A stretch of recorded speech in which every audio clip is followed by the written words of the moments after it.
di dalam Wahyu pasal pertama ayat 20 dan Wahyu pasal 3 ayat 14. Saya baca dan saya mengundang Bapak Ibu berdiri untuk baca.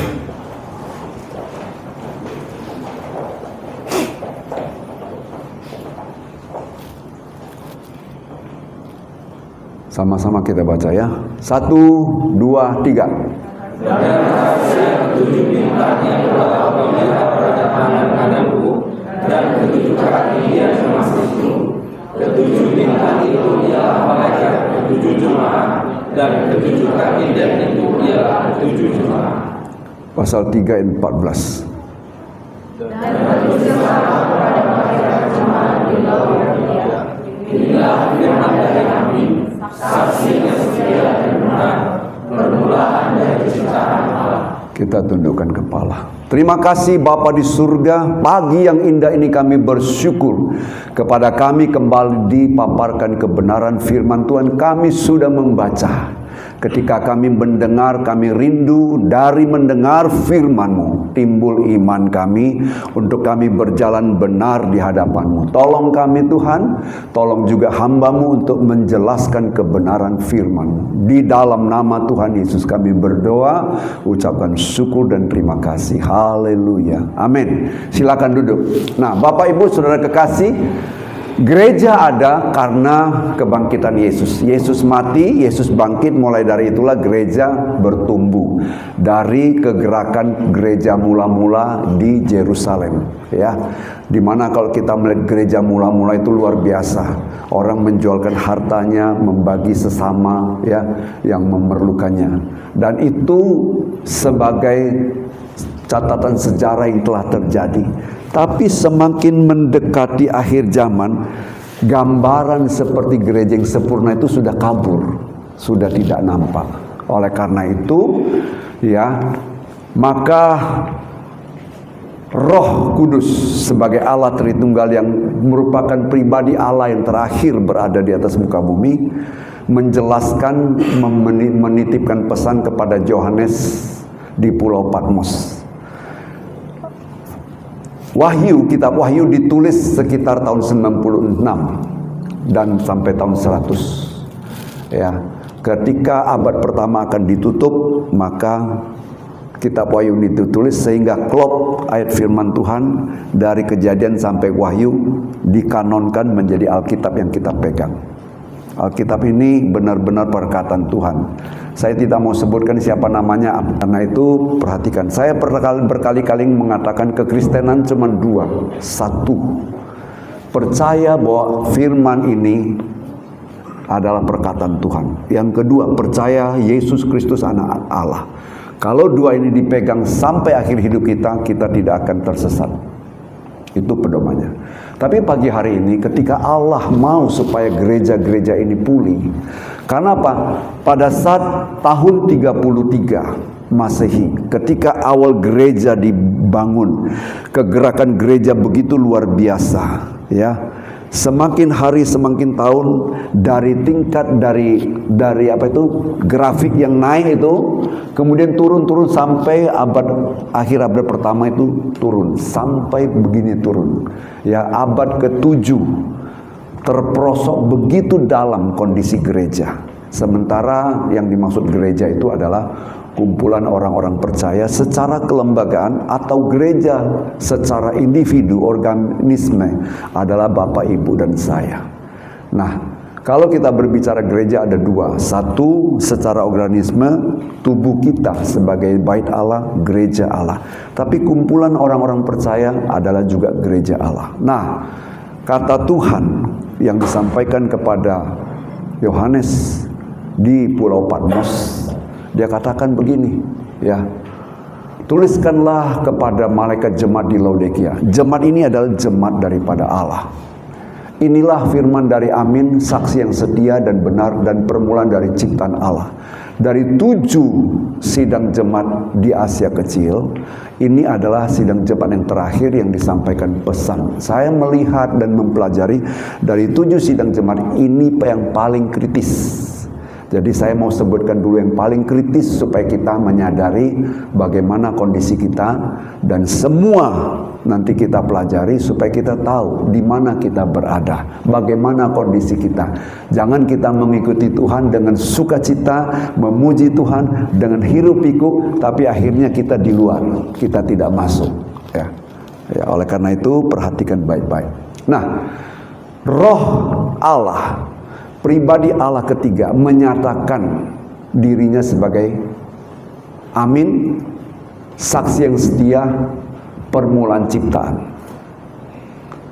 Sampai 3 kategori, 3 pribadi ini dimunculkan untuk menyatakan kepada jemaat di Laodikia.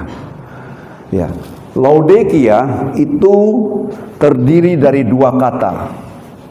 Satu tadi ya, gereja sehat menuju gereja sempurna. Itu tema besarnya. Pagi hari ini kita belajar tentang gereja Laodikia. Terdiri dari 2 kata, deki. Laodikia letaknya di Asia Timur dekat, sekarang kira-kira di Turki. Coba bayangkan, dulu Turki begitu luar biasa. Ya, firman Tuhan begitu menyebar. Ya, banyak anak-anak Tuhan di sini. Sekarang kita tahu bagaimana. Bagi Bapak Ibu yang punya kesempatan, punya rezeki, pergilah jalan-jalan ke Turki. Di sana ada 7 sidang jemaat tergambar, semuanya nampak. Bukti sejarah masih ada. Ya, berarti ini benar. Jadi Allah menyatakan dirinya, dia adalah saksi, adalah Amin, saksi yang setia dan permulaan ciptaan. Sedemikian Allah menyatakan pribadinya kepada jemaat di Laodikia, karena jemaat di Laodikia adalah gambaran jemaat yang kompromi. Ya, Laos, Laodikia dari 2 suku kata, Laos dan Deki. Laos artinya adalah masyarakat orang banyak. Deki artinya hak, keputusan, ketentuan, dan hukum. Jadi karena gereja ini modelnya adalah gereja kompromi, bukan teokrasi tapi demokrasi. Suara orang banyak yang menentukan keberadaan gereja itu. Sesungguhnya di dalam belajaran firman Tuhan, Allah kepada manusia itu harusnya teokrasi. Allah yang menentukan, manusia menerima apa yang ditetapkan oleh Allah. Ya, ketika Allah menciptakan langit dan bumi, Allah siapkan semua yang diperlukan manusia, dan Allah memberikan garisan-garisan. Antara lain yang dirangkum adalah kuasailah bumi, ya, beranak cuculah. Kuasai bumi berarti kita harus menjadi penguasa di bumi. Tapi oleh karena manusia tidak mendengarkan suara Tuhan, akhirnya manusia jatuh ke dalam dosa, maka kita semua berada di dunia yang sudah rusak ini. Dunia yang sudah jatuh di dalam dosa. Tetapi Allah sangat mengasihi kita semua, karena kita berasal dari Dia, kita ciptaannya. Tuhan mau kita kembali kepada Dia. Ya, dari generasi ke generasi. Saya sebutkan 3 generasi. Pertama, Allah berbicara kepada manusia secara individu. Ya, mulai daripada Adam dan Hawa, Allah datang ke Taman Eden dan Allah bertanya, "Adam, di manakah engkau?" Pada waktu Adam jatuh ke dalam dosa. Kemudian setelah Allah membentuk kelompok, maka Allah berbicara lewat kelompok melalui nabi-nabi. Kelompok yang Allah bangun adalah umat pilihan Allah, yaitu bangsa dari keturunan Bapa Abraham. Jadi zaman Bapa di mana Allah berbicara secara individu kepada Adam, kepada Nuh, kepada Henok, ya, itu berbicara secara pribadi.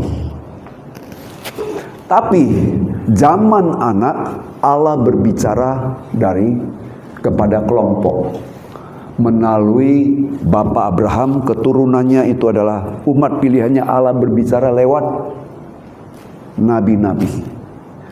Kemudian zaman anak, zaman kasih karunia atau zaman Injil, Allah berbicara lewat anaknya. Tapi kesemuanya itu tidak ada yang berubah, yaitu Allah menghendaki supaya kita mendengar suaranya. Allah menghendaki supaya kita sema apa yang Tuhan sampaikan, Tuhan ingin kita dengar. Kalau kita baca jemaat di Laodikia ini, nanti kita baca lebih lanjut, ternyata jemaat di Laodikia ini adalah jemaat yang kompromi, yang tidak mendengarkan suara Tuhan. Tuhan diizinkan atau dibiarkan berdiri di depan pintu, tidak masuk. Coba baca dulu ayat 20, pasal 3 ayat 20 ya. Wahyu pasal 3 ayat 20 saya bacakan. Lihat, aku berdiri di buka pintu dan mengetuk. Jikalau ada orang yang mendengar suaraku dan membukakan pintu, aku akan masuk mendapatkannya, dan aku akan makan bersama-sama dengan dia dan ia bersama-sama dengan aku. Bapak Ibu bayangkan, andai kata kita di sini semua hirup pikuk nyanyi dengan sukacita, memuji Tuhan, tapi ternyata Tuhan di luar, di balik pintu dia ketuk, nggak ada yang buka pintu. Kita hirup pikuk di dalam. Bayangkan, apa mau Bapak Ibu datang ke gereja yang modelnya demikian, datang melompong, datang kosong, pulang melompong. Tidak ada kehadiran Tuhan untuk menjamah Bapak Ibu. Itu gambarannya. Oleh sebab itu, perlahan-lahan pagi ini saya bahas dulu ayat pertama di dalam gambaran daripada gereja di Laodikia. Saya kembali kepada akar katanya. Laodikia terdiri dari dua kata, laos dan deki. Laos artinya banyak atau rakyat, deki artinya hak atau keputusan atau suara. Jadi gereja ini gereja kompromi, mendengarkan banyak suara, bukan mendengarkan apa kata Tuhan. Gambaran pertama, apabila gereja mendengarkan suara orang banyak, saya kasih gambaran begini. Pada waktu Musa memimpin bangsa Israel keluar dari Mesir menuju ke tanah perjanjian, maka Allah berkata kepada Musa, Musa, kau naik ke atas gunung, ya, gunung Sinai. Di sana Allah ingin memberikan petunjuk. Di sana Allah ingin memberikan garisan-garisan yang itu hukum Taurat untuk membimbing perjalanan umatnya menuju ke tanah perjanjian. Tetapi kita tahu bahwa ketika Musa 40 hari 40 malam berpuasa di atas bukit Sinai, tidak turun-turun, nanti baca di dalam Keluaran pasal 32, di sana dikatakan bahwa masyarakat umat Allah datang kepada Harun. Harun, kami tidak tahu bagaimana nasib daripada Musa. Tidak ada kabarnya. Apakah dia sudah meninggal, sudah mati atau bagaimana? Tidak tahu, nggak ada kabar. Oleh sebab itu, berikanlah kepada kami, buatlah kepada kami satu Allah yang akan melanjutkan estafet kepemimpinan Musa, membawa kami masuk ke tanah perjanjian. Sehingga mereka melepaskan semua anting-anting, semua emas yang mereka dapat, diberikan kepada Harun. Harun membentuk itu menjadi anak lembu emas. Waktu Musa turun, Musa marah kepada Harun. Mengapa? Tapi Harun katakan, aku didesak oleh masyarakat banyak. Mereka menghendaki aku membuat Allah yang akan menuntun mereka menuju ke tanah perjanjian. Ingat Bapak Ibu, 430 tahun bangsa ini dijajah menjadi budak di negeri Mesir. Tidak ada apa-apa kalau budak kerja hari ini, cukup hari ini. Bahkan mungkin kurang, mendekati hari-hari mereka keluar, mereka sangat kekurangan. Karena apa? Firman Tuhan katakan, para rodi itu bekerja, dipimpin oleh orang-orang yang telah dipesan oleh Raja Firaun. Cambuk mereka, beri mereka tekanan, supaya mereka tetap harus menghasilkan sejumlah batu bata yang ditetapkan tanpa menyediakan jerami. Jadi mereka harus bekerja mencari jerami dan juga membuat batu bata dengan jumlah yang sama ketika jerami disiapkan. Jadi menjelang mereka keluar, mereka begitu berat kehidupannya. Tetapi tahu Bapak Ibu, kalau nanti Bapak Ibu baca di dalam Keluaran pasal 12, 35 dan 36, di sana dikatakan bahwa ketika mereka keluar, maka Allah membuat hati bangsa Mesir berkemurahan. Sehingga semua yang dia minta diberikan. Ada anting-anting minta dikasih. Apalagi ada kalung minta dikasih. Coba kita baca dulu Keluaran pasal 12 ayat 35 dan 36. Firman Tuhan katakan mereka merampasi bangsa ini. Kita baca. Orang Israel melakukan juga seperti kata Musa. Mereka meminta dari orang Mesir barang-barang emas dan perak serta kain-kain. Terus, dan Tuhan membuat orang Mesir bermurah hati terhadap bangsa itu sehingga memenuhi permintaan mereka. Demikianlah mereka merampasi orang Mesir. Jadi ketika mereka keluar untuk menjadi anak Tuhan yang akan dibawa untuk memuji dan menyembah Tuhan, mereka hidup berkecukupan. Mereka diberkati. Tapi ketika ada di baru 2,5 bulan perjalanan di kaki bukit Gunung Sinai, mereka telah menyimpang. Ya, mereka kumpulkan emas semua pasti. Banyak juga anak Tuhan yang tadinya datang ke gereja mungkin pakai sepeda, sekarang sudah pakai mobil, lupa ibadah, lupa Tuhan. Itu kira-kira gambarannya gitu. Kalau saya mau ceritakan panjang, nanti tidak habis-habis. Tapi gambarannya gitu. Berkat itu mestinya untuk datang kepada Tuhan, mendekatkan diri kepada Tuhan, lebih mendekatkan diri kepada Tuhan. Malah berkat itu menjadikan kita jauh. Jadikan ini berhala. Kira-kira gambarannya gitu. Jadi kita lihat di sini tipe jemaat yang dipimpin oleh orang banyak, di mana Harun tidak dapat berbuat apa-apa. Mereka mendesak Harun untuk membuat anak lembu emas sebagai Tuhan yang akan melanjutkan estafet kepemimpinan mereka sampai ke tanah perjanjian. Yang kedua, kita melihat waktu bangsa ini sudah ada di negeri perjanjian, mereka tidak mau lagi dipimpin oleh Tuhan. Mereka berkata kepada Samuel, kami mau seperti bangsa asing yang ada di sekitar kami. Karena bangsa itu ada raja. Kami mau kami dipimpin oleh seorang raja. Padahal waktu itu kepemimpinan dipegang oleh hakim-hakim dan nabi. Tapi mereka memberontak. Mereka minta kepada Samuel. Akhirnya Samuel kesal. Dalam kekesalannya Tuhan tahu. Tuhan katakan, Samuel, engkau gak perlu kesal. Yang dia tolak adalah aku, bukan engkau. Ikuti aja kata-katanya. Baca itu di dalam 1 Samuel pasal 8. Kita baca di sana semua. Nah, setelah ada raja, karena mereka minta raja, apa yang terjadi bagi raja pertama yaitu Saul? Kita baca di dalam 1 Samuel pasal 15 ayat 24. Firman Tuhan katakan apa? Tentang Saul yang didesak oleh masyarakat banyak. 1 Samuel pasal 15 ayat 24. Berkatalah Saul kepada Samuel, aku telah berdosa sebab telah kukelangkahi titah Tuhan dan perkataanmu. Jadi firman Tuhan dan perkataan yang disampaikan oleh Samuel dianggap sepi. Kenapa? Tetapi aku takut kepada rakyat, karena itu aku mengabulkan permintaan mereka. Desakan orang banyak, kehendak rakyat, sehingga raja pun akhirnya mengabaikan firman Tuhan dan juga mengabaikan titah daripada Samuel. Bapak Ibu, saya berharap Bapak Ibu tidak mendesak saya untuk saya jauh dari Tuhan. Tentu dengan berbagai hal saya tidak tahu bagaimana manifestasinya, tetapi kira-kira begini kehendak gambarannya. Saya tidak mau kalau nanti Bapak Ibu mendesak saya harus begini, harus antara lain. Ini gambaran saya ya, ini gambaran saya. Benar atau tidak saya belum tahu. Antara lain, banyak sekarang jemaat yang tidak mau ibadah lama. Kalau ibadah lama zaman dulu kan kakinya sek gitu. Artinya kasih kode sama gembala. Udah lama. Betul? Karena itulah sekarang ada namanya apa?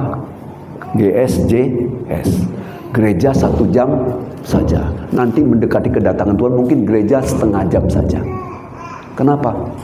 Nonton HP, nonton film, nonton apa, nonton drakor mau lama. Tapi kalau di gereja 1 jam aja nggak tahan. Itu kira-kira gambarannya. Jadi kita harus tahu, ketika kita sudah nggak mau dengar firman Tuhan, hati-hati. Ini bukti daripada gereja yang demokrasi, gereja yang mementingkan kepentingan orang banyak. Coba lihat, Saul juga nggak berani. Hamba Tuhan juga ada yang takut untuk menegur anak-anak Tuhan. Apalagi kalau yang bersangkutan adalah orang yang kontribusi sangat banyak buat gereja. Bangun gereja, kontribusinya banyak, mengembalikan kembali apa yang menjadi hak milik Tuhan. Nah, terhadap jemaat yang begini kadang-kadang hamba Tuhan kan takut juga disinggung, tersinggung, dia keluar, rezeki nggak ada. Ini dia. Tuh. Ini bisa terjadi di zaman gereja yang akan datang, ini bisa terjadi. Ya, bisa terjadi. Oleh sebab itu, maka perhatikan apa yang dikatakan firman Tuhan, apa yang engkau takuti, itulah Tuhanmu.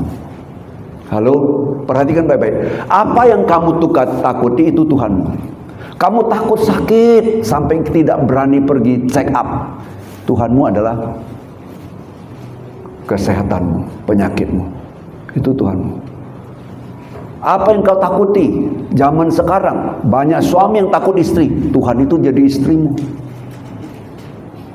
Ini benar, serius ini. Zaman semakin berubah. Takut istri, Tuhan itu istrimu. Ada ayatnya? Ada ayatnya. Coba kita lihat. Kita buka. Kejadian pasal 31-42. Saya baca. Seandainya Allah ayahku, Allah Abraham, dan yang disegani oleh Ishak tidak menyertai aku, tentulah engkau sekarang membiarkan aku pergi dengan tangan hampa. Tetapi kesengsaranku dan jerih payahku telah diperhatikan Allah, dan ia telah menjatuhkan keputusan tadi malam. Allah yang disembah oleh Ishak, firman Tuhan katakan Allah yang disegani. Dalam bahasa Inggris, the fear of Ishak. Apa yang ditakuti oleh Ishak.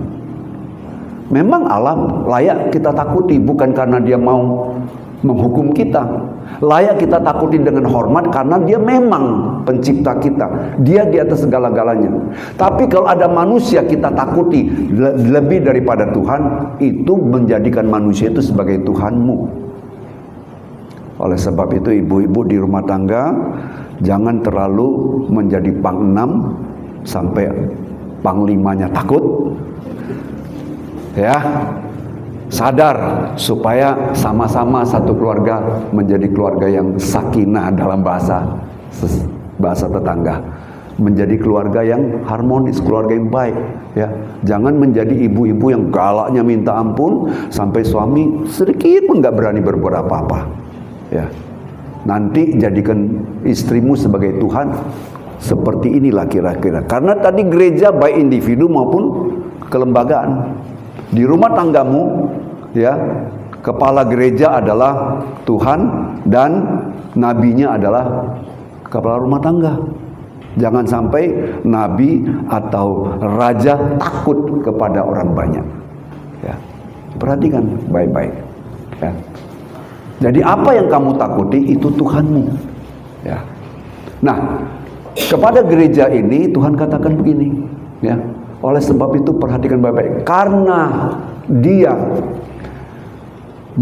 menyatakan bahwa gereja di Laodikia adalah gereja yang kompromi, gereja yang merupakan keputusan orang banyak adalah hak utama, demokrasi bukan teokrasi, maka dibiarkanlah Tuhan ada di luar. Ya. Tuhan ada di luar, tidak diizinkan masuk. Bukan tidak diizinkan masuk, tidak mau dengar. Sekarang kalau ada tamu datang ke rumah kita, ya, ini pintu. Di sini kan kita pasang CCTV nih. Tinggal kita lihat, kalau kita mau terima tamu itu, kita lihat CCTV. Ah, ini nggak cocok, ini nggak usah lah. Apalagi kalau datang bawa buku. Ini pasti mau 17 Agustus ini pasti sumbangan, nggak usah buka. Betul? Jadi keputusannya kita kan, yang di dalam kan, gitu. Nah, bagaimana pintu ini tertutup? Kok nggak dibuka? Apa masalahnya?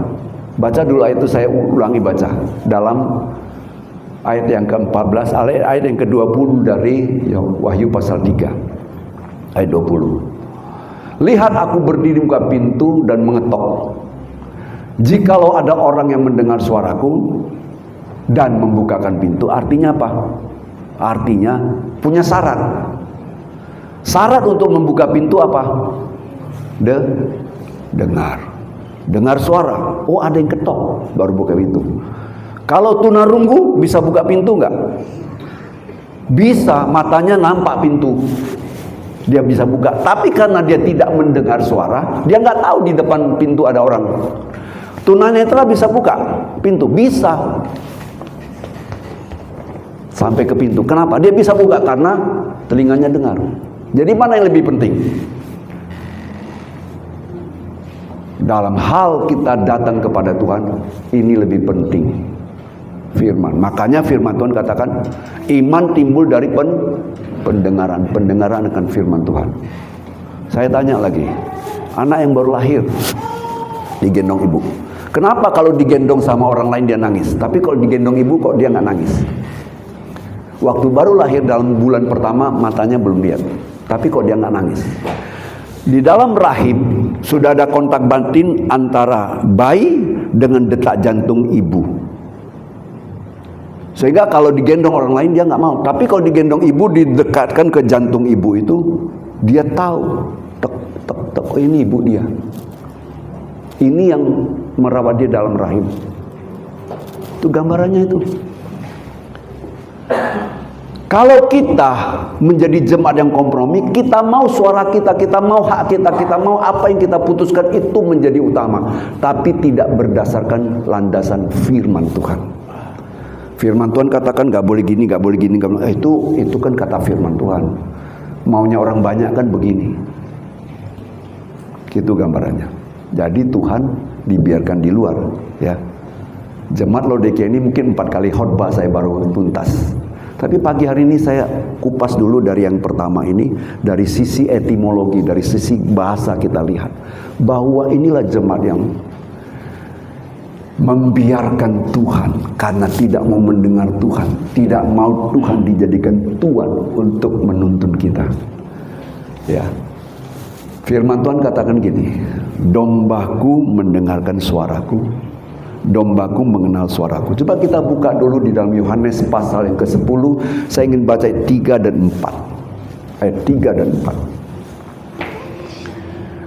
Untuk dia penjaga membuka pintu dan domba-domba mendengarkan suaranya. Dan ia memanggil domba-domba masing-masing menurut namanya dan menuntunnya keluar. Terus, jika semua dombanya telah dibawanya keluar, ia berjalan di depan mereka dan domba-domba itu mengikut dia karena mereka mengenal suaranya.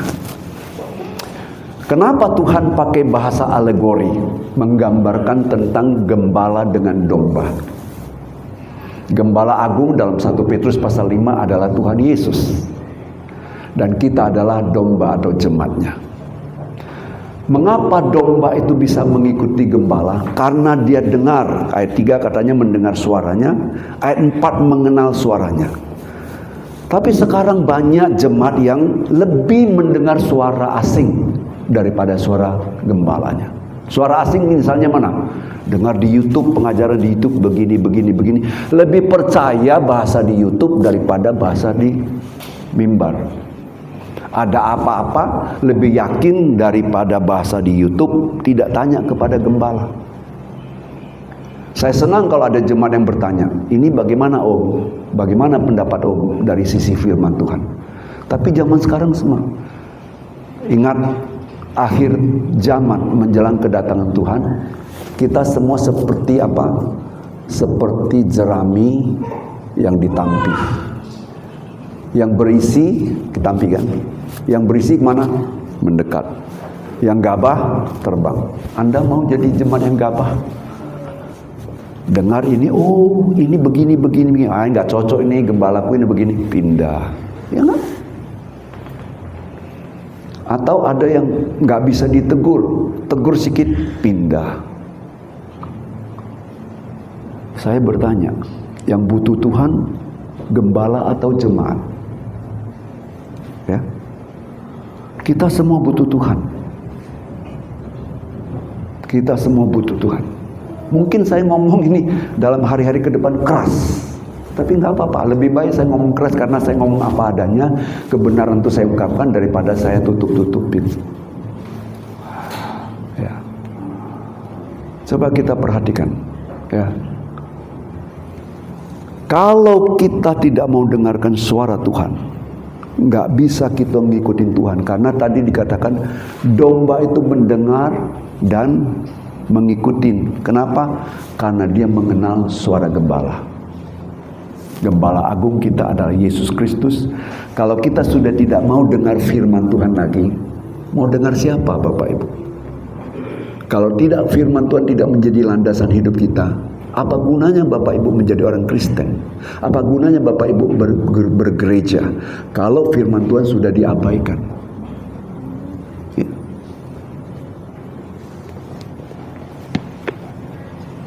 Oleh karena itu, mari kita mau perhatikan baik-baik. Nah, kemudian Tuhan menyatakan, kita kembali ayat pertama, yaitu ayat 14, Wahyu pasal 3 ayat 14. Inilah firman dari Amin. Amin itu adalah pribadi, Amin itu adalah Yesus. Amin itu menyatakan apa yang Tuhan katakan, iya, benar adanya. Tuhan berbicara, Tuhan berfirman, kita katakan amin. Anda mengatakan amin ketika kita doa sama-sama. Artinya saya setuju dengan doa dia. Saya setuju dengan apa yang dia katakan. Itu artinya amin. Nah, Tuhan sangat keras mengatakan aku adalah amin. Artinya apa yang kukatakan absolut, tidak bisa dibantah. Firman Tuhan bukan untuk diperdebatkan, firman Tuhan adalah gunanya untuk ditaati. Firman Tuhan itu yang berbicara adalah amin. Amin itu adalah Yesus sendiri. Kemudian dia setia. Tuhan itu setia. Ya. Cari ayatnya sendiri. Banyak yang menyatakan Tuhan itu setia. Di dalam banyak ayat yang menyatakan dia adalah setia. Dia tidak pernah meninggalkan kita. Ya. Yang ketiga, dialah permulaan ciptaan Allah. Kalau kita baca di dalam Alkitab, pada mulanya adalah firman. Firman itu bersama dengan Allah dan firman itu adalah Allah. Kata Allah di sana Elohim. Elohim menyatakan Allah itu jamak. Elo, Allah, Im adalah menyatakan jamak. Jadi pada waktu penciptaan Allah Tritunggal sama-sama bekerja sama menciptakan langit dan bumi. Jadi Allah menyatakan dialah yang menciptakan segalanya. Perkataannya absolut, tidak bisa dibantah. Perkataannya iya dan amin dan tidak bisa dibantah. Dan dia setia. Dia inilah yang datang berbicara kepada jemaat di Laodikia. Jemaat yang kondisinya kompromi dengan kondisi dunia dan sekitarnya. Sekarang bagi kita adalah, apakah kita mau menjadi jemaat yang kompromi dengan dunia? Setengah surga, setengah dunia. Saya dulu waktu baru pertama buka pelayanan di sini, jalan depan kan belum ada kan? Karena jalan belum. Jalan dari Patung Kuda, makanya dulu kan GPD mana? GPD Patung Kuda, betul? Kenapa? Karena masuk dari sana. Nah, kalau masuk dari sana, tinggal Bapak Ibu yang tentukan. Masuk 3 langkah karaoke. Masuk 10 langkah GPDI. Mau ke karaoke atau ke GPDI? Itu adalah pilihan. Betul? Tapi puji Tuhan sekarang buka pintu sendiri. Amin. Buka pintu sendiri. Sekarang tinggal kita jangan biarkan Tuhan di luar ruang ibadah. Izinkan Tuhan masuk. Buka pintu hati kita untuk kita terima Tuhan berbicara kepada kita, menuntun kita, memimpin kita, membawa kita dalam keseharian untuk hari lepas hari lebih dekat. Itu yang saya sampaikan dulu pada pagi hari ini, karena ini berseri. Ya, karena ini berseri, jadi pagi hari ini saya ingin supaya kita menjadikan gereja kita. Gereja yang sehat adalah gereja yang Tuhan dipermuliakan. Dan gereja yang sehat adalah gereja yang dimana di dalam gereja ada mujizat, ada kesembuhan, dan ada lain sebagainya. Apakah Bapak Ibu tidak rindukan itu? Saya percaya kita pasti rindukan. Ya, sudah ada 3 kali minggu.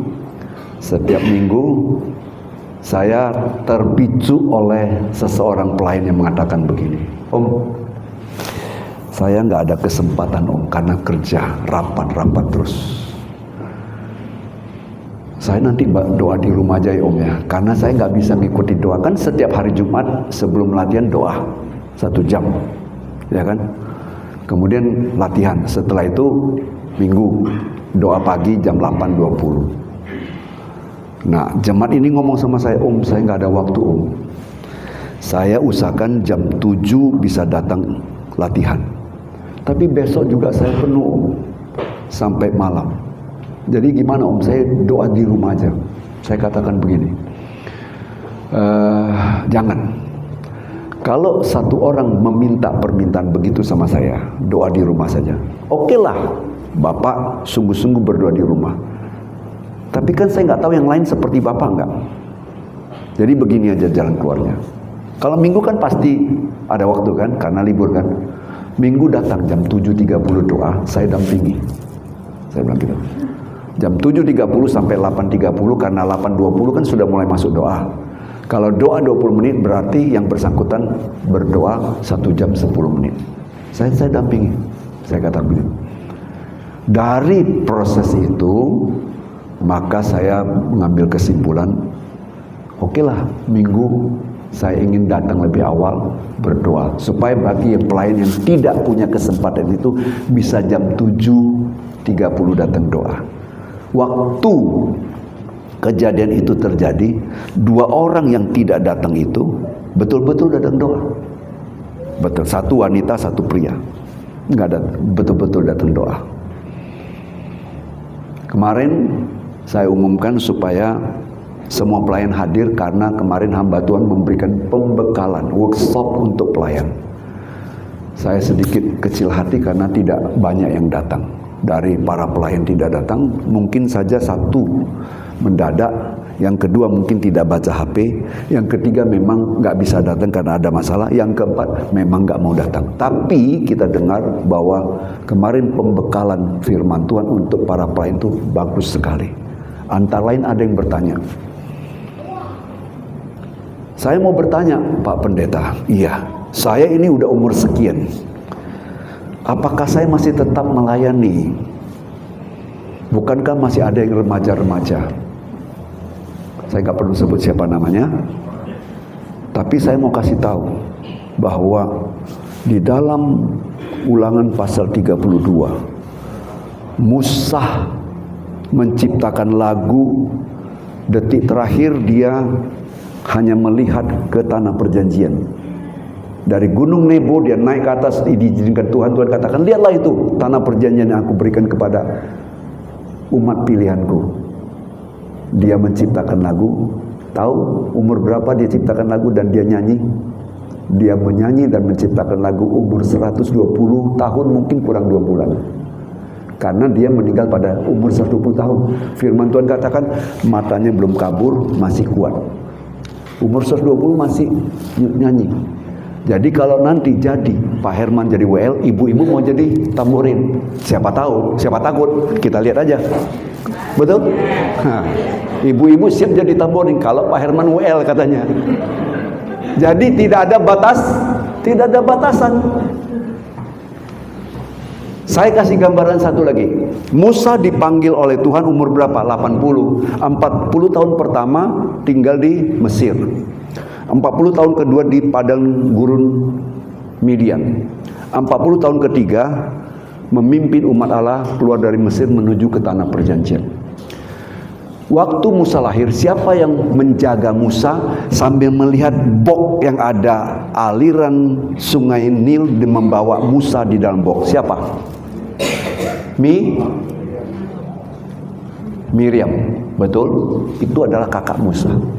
Waktu keluar dari Mesir menuju ke tanah perjanjian, baru keluar dari Laut Tebrau, Siapa yang memimpin pujian pertama untuk 2 juta orang? Miriam. Dia ambil tamborin, dia memimpin pujian. Umurnya kurang lebih sudah 83 tahun. Ada siling 83 naik ke atas? Belum kan? Jadi tidak ada batasan umurnya. Bapak Ibu tahu, saya ke Amerika, saya ketemu dengan seseorang. Umur 93 masih bawa mobil dan kerja di Costco. Dapat gaji. Jadi jangan menganggap Anda tua, Anda lupa, Anda sudah mulai nyusut. Tidak. Manusia jasmani bisa lupa, tapi manusia batini nggak bisa. Manusia batini yang nggak bisa lupa. Ada ayatnya? Ada. Antara orang kaya dengan Lazarus. Setelah orang kaya dan Lazarus mati, di alam baka orang kaya melihat Lazarus di pangkuan Bapak Abraham. Terus apa kata orang kaya ini?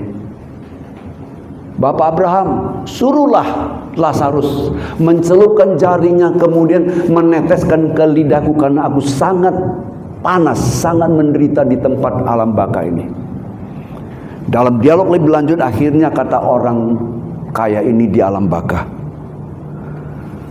kalau begitu biarlah Lazarus bangkit, karena masih ada 5 saudaraku di dunia yang masih belum pergi. Supaya dia ingatkan. Saya tanya, dia sudah di alam baka, ingat nggak? Ingat saudaranya kan? Betul? Jadi jangan karena kita bilang lupa, udah tua lupa. Enggak. Kalau roh kita menyala-nyala sampai kita meninggal pun kita masih ingat. Mau Bapak Ibu punya ingatan yang kuat, hiduplah dalam pimpinan roh. Karena apa?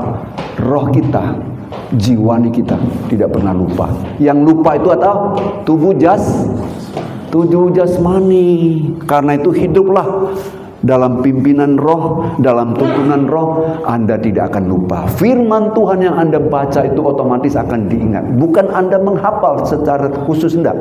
Otomatis akan ingat, Ya, oleh karena itu mari pagi hari ini saya cukupkan di sini. Nanti minggu depan saya lanjut, bahwa jangan kita berada di gereja yang model Laodikia, di mana suara orang banyak mengalahkan suara firman. Suara orang banyak mengalahkan tuntunan firman dan tuntunan Roh Kudus. Saya pikir dan saya berdoa supaya gereja ini adalah gereja yang sungguh-sungguh mau mendengarkan suara roh dan mau mendengarkan suara firman. Tuhan memberkati. Mari kita berdoa.